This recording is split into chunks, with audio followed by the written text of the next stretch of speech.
Мой доклад называется «5 мифов о смарт-ТВ».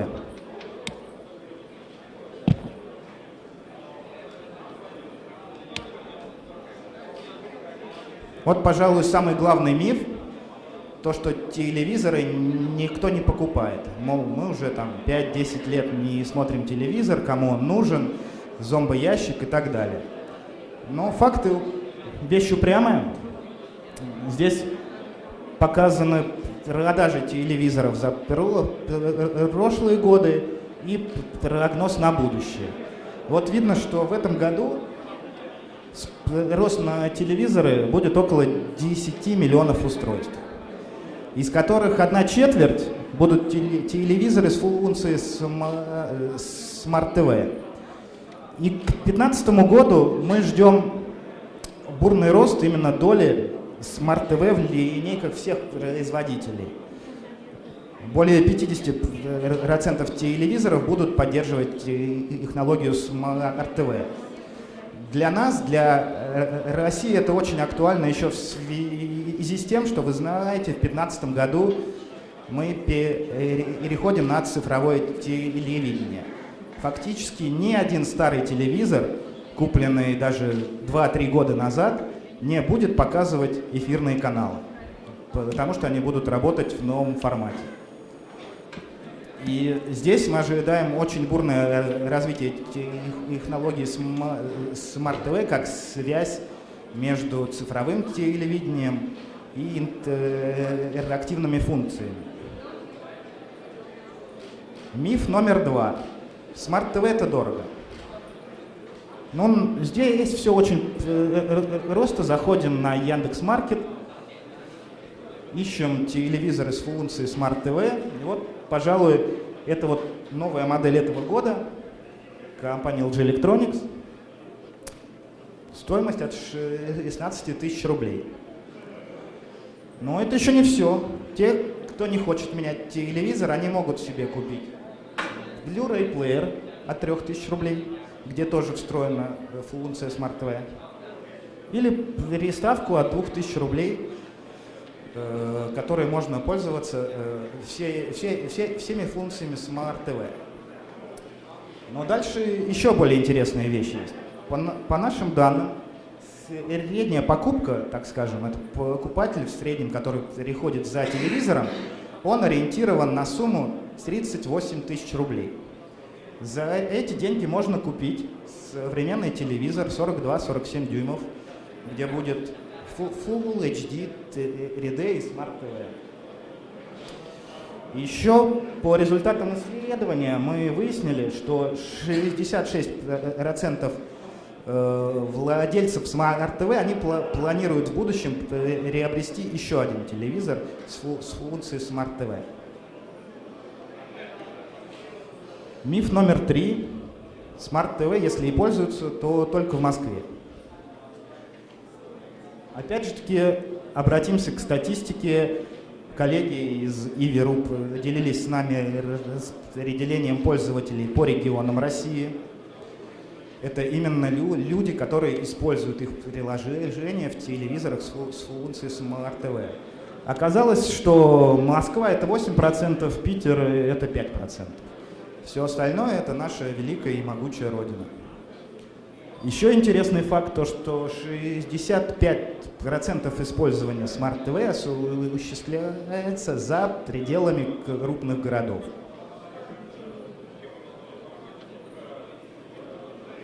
Некоторые думают, что Smart TV никто не использует, а оно никому не нужно. Однако, по данным компании TNS, доля пользователей Smart TV в интернете уже около 5%. Но эти данные майские, я думаю, что сейчас уже больше стало. По нашим измерениям, 10% владельцев Smart TV не смотрят эфир в телевизионный прайм-тайм. Они в это время используют другие функции телевизора. И опять же таки, по нашим данным, в среднем в России пользователь 4 часа в неделю проводит в интерфейсе Smart TV. Смотрит фильмы, это 2 полноценных фильма можно посмотреть в неделю за это время. Играет в игры, пользуется браузером и так далее. Ну и самый главный миф, что в России никто не платит за контент. Здесь я тоже могу поделиться с вами некоторыми данными. К сожалению, я не могу показать абсолютные цифры, но поверьте мне на слово, они очень приятные, как для нас, для компании LG Electronics, так и для наших партнеров, которые продают контент через наши телевизоры. Вот это распределение продаж за год у одного видеосервиса. Видно, что за год доход от продажи контента вырос больше, чем в 6 раз. И еще один свежий пример. Не так давно у нас запустилось приложение с платным контентом. И вот за неделю, с первого дня пошли продажи контента, за неделю выручка увеличилась очень сильно. Ну вот в целом про Smart TV, про мифы о Smart TV все. Теперь я расскажу, почему именно LG. Почему не все Smart TV одинаково полезны, так скажем. Ну, конечно же, вы знаете, что LG это один из лидеров рынка электроники, один из лидеров Smart TV технологий. В России мы первые запустили локальные приложения для наших телевизоров. Мы первые пришли к крупным партнерам. С нами работают и ведущие телеканалы, и все крупнейшие видеосервисы. У LG есть свои уникальные технологии, аналогов которых нет у других производителей. Мне особо хотелось бы выделить наш пульт управления в виде мышки. Вы можете на нашем стенде им воспользоваться и попробовать, что это очень удобно для управления и телеканалами, и приложениями, и контентом. И также еще функция распознавания голоса. Это не голосовое управление, как у некоторых производителей, это именно полноценное распознавание голоса, как есть в Android, как есть в продуктах Apple. То есть можно вводить большие тексты, можно переписываться, можно даже целые письма можно диктовать. И только у нас для разработчиков приложений есть возможности монетизации, встроенные возможности монетизации. Это возможность сделать платное приложение, за установку которого пользователь будет платить, либо это платежи внутри приложения. Если у вас есть контент, который вы хотите продавать, вы можете подключиться к нашей платежной системе, и все платежи будут автоматически взиматься с пользователя. Что касается разработки еще, то тут мне хотелось бы отметить, что сделать приложение для Smart TV просто, потому что используются обычные веб-технологии. Это HTML, JavaScript, можно использовать HTML5, либо Flash. LG предоставляет доступ к большому количеству API, среди которых хотелось бы отметить это и распознавание голоса, и управление телеканалами, API для создания second screen приложений, ну и, конечно, биллинг и реклама. У нас есть поддержка здесь, в России, есть разработчики, инженеры, которые помогут, объяснят, подскажут, что нужно сделать, и также проведут тестирование ваших приложений. Вы знаете, что разработчики техники, они в основном находятся в других странах, это не очень удобно, но у нас есть своя локальная служба поддержки. И еще хотелось бы отметить то, что LG Electronics входит в Smart TV Альянс, к которому присоединились и другие производители Smart TV, это Toshiba, Philips, Panasonic, Vestel. Если сделать приложение согласно стандартам этого альянса, то оно будет работать и на других телевизорах тоже. Ну и наконец, почему LG? Потому что мы уже в третий раз объявляем о конкурсе для разработчиков приложений. Ну, мы подробнее еще о нем расскажем на нашей панели. А сейчас я хотел бы предоставить слово нашему гостю из штаб-квартиры LG Electronics из Сеула, господину Kaywon Choi.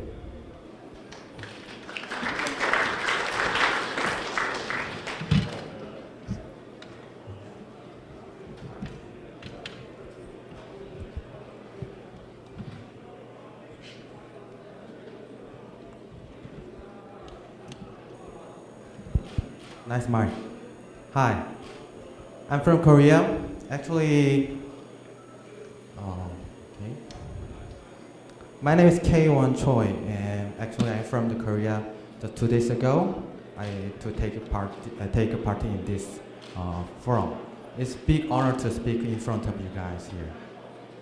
Actually, I'm a technical evangelist and also documentation writers, technical writer for LG Smart TV. So I'm not sure. I know a lot of things. I don't know. I don't know a lot of things. But I try to tell you as I know a lot. So today I want to speak. I want to introduce how to develop the application for Smart TV with LG Smart TV. Oh. I forgot this one. Okay, I'll start. For LG Smart TV app development, actually, I will explain 3 things. One is ecosystem. Second is development process. The third one is tools, such as SDK and OpenAPI. We have ecosystem. I'm sorry, but my Russian is too bad, so I have to speak it in English. I'm sorry about that. And actually, we have ecosystem for LG Smart TV. It divides into 3: for customers, and seller, and developer. For customers, actually, it built for real, pure customers, but developer can catch some kind of a trend, app trend, or some kind of, how can I say, which application is favorite and which application is popular. So you can get some kind of concept and trend inside of this web page. The other one is seller launch. Actually, this one is built for app registration and sales management for sellers. Anyone can be a seller who want to sell your application on the LG Smart TV. And the other one, last one is, I think most of you guys have interesting about this part, developer side. You can get some SDK. SDK is kind of software development kit. It controls whole thing about the coding or debugging something. And also you can download the documentation from here, and some kind of discussions can be here.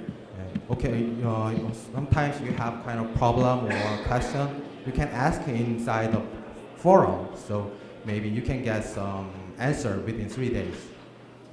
But I'm not sure that. So please don't forget the website. And okay, sometimes you can access this website. Before develop your application, you have to decide business model first. It's very important because it's all about the money. So we have 3 types of app business model. First one is paid app. Maybe you saw this before sometimes on the mobile app market. It's very similar. You have your customer have to pay this your application when they install this application. The other one is in-app advertisement. You can put some advertisement in front of your application, so you can get some kind of revenue here. The other one is in-app purchase. You can put some paid item inside your application.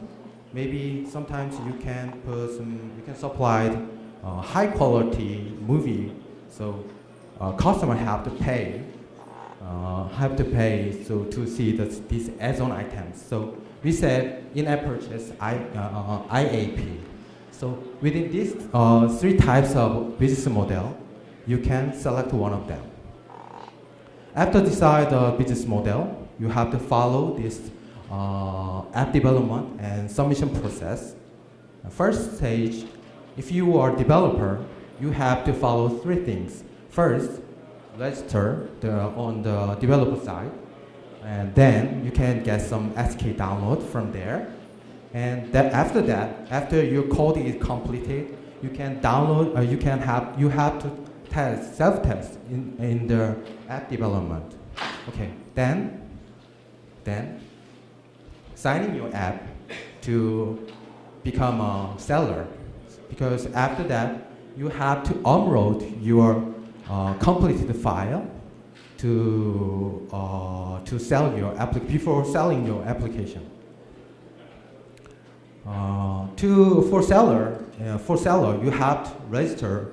You have to register seller lounge here. Seller lounge site is URL is same here. You have to register seller lounge and then submit your application. It means you have to upload your final file to this website, and then LGQA test this one.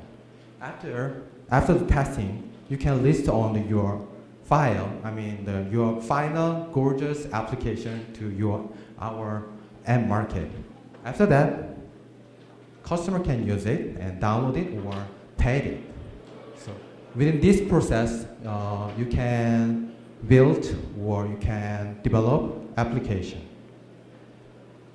After that, for those kind of diagrams, I think I have to tell you detailed thing about our SDK. Actually, when you're thinking about making kind of an application, you have to design concept or kind of which API I have to use. So you can refer these documentations from here. So with this documentation, you can see how to use SK and which open API can be supplied. After that, and the other one is Open API. Open API is very important because you have to interface with smart TV. So this is kind of tool. So Open API library is also provided with SDK. The other one is, main thing is IDE. IDE is kind of tool when you want to debug your code or build your code or package your code. All processes here inside here IDE. So also you can launch our emulator here. So the IDE's part is very important. Then after your application is almost completed, you have to test it. So maybe at that time you need powerful emulator. So LG Smart TV supplies powerful emulator, such it have same WebKit engine with LG Smart TV. So it means you can test your application with a real TV. But don't forget that the PC situation and smart TV's device spec is totally different. So after all things, you have to do your test on the real TV as well. Too fast? It's okay? Thank you. When you install your SDK, you will see these 4 types of icons. One is IDE, as I told before. This looks like Eclipse. Maybe someone who developed Android application before, maybe you already know about this kind of IDE. Actually, LG Smart TV IDE is based on Eclipse IDE, maybe Eclipse Juno or Eclipse Kepler, maybe you know that. So this is very similar. Maybe you have experience about this kind of same experience for developing before. Maybe you will easily modify your code here. But menu is a little bit different and or simplified about some kind of menu. The other one is emulator. We have 3 types of emulator: 2011, 12, 13. Actually, it is 3, but you can select one of them for each your target device. If you have a 2013 device, you will use the last emulator here. But don't forget, if you are Linux user or Mac user, macOS user, maybe the default working directory is slightly different with Windows on. So all this information is in the developer side. You can refer that. This is our open API, which, as I told before, API is very important factor because it communicates and interface with smart TV. Actually, we have almost currently 16 APIs provided. Today, for your clear understanding, I'll give some example about the broadcast API here. Okay, how to use broadcast API for developer. Actually, first you have to put the broadcast object in the index.html file. Index.html file is kind of a starting point to execute your file. So put your object type like this one, application / and x-next and broadcast. And then you can set the broadcast ID here, and also you can put your broadcast size 600 and 400. It means if this screen here, 600 and 600, 400, this size broadcast will be show you. The broadcasting streaming will show you the inside your application. But this is kind of frame, so you have to put your event function inside there. So call method in your JavaScript code, and inside your JavaScript code, for example, I add some kind of broadcast channel up. This is a method. I use the method broadcast channel up and down with key event code. The other API is also supplied, so you can modify and add it inside your code, whatever you want. This is a web-based platform of it. Before that, we produced a Netcast platform. Currently, we said this is a next generation platform. In fact, we are still developing this platform in Korea and United States. So the production will be released in next year.